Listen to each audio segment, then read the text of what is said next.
Hello viewers, পলাশ বলছি। প্রযুক্তির জন্য পক্ষ থেকে আপনাদের সবাইকে স্বাগতম ও শুভেচ্ছা জানাচ্ছি।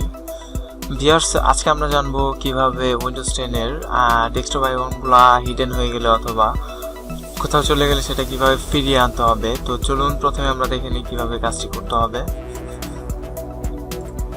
আমরা প্রথমে পার্সোনালাইজে যাব। এখান থেকে চেক করে নিব যে কোথাও কোনোটা সমস্যা আছে কিনা।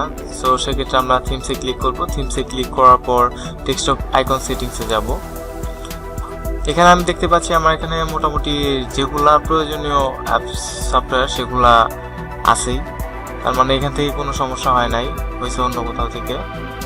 আচ্ছা, যাই হোক, এরপরে আমি ক্লিক করব ভিউ অপশনে যাওয়ার পর দেখেন শো ডেস্কটপ আইকনস, এটাতে আমি ক্লিক করব। জাস্ট আমার সকল আইকনগুলা আছে এখন শো করতেছে। তো ভিউয়ার্স, এই ছিল আজকের টিউটোরিয়াল। আর টিউটোরিয়ালটি যদি ভালো লাগে আপনাদের অবশ্যই লাইক করবেন, ভিডিওতে শেয়ার দিবেন এবং আমার চ্যানেলটি কিন্তু অবশ্যই সাবস্ক্রাইব করবেন। ধন্যবাদ সবাইকে।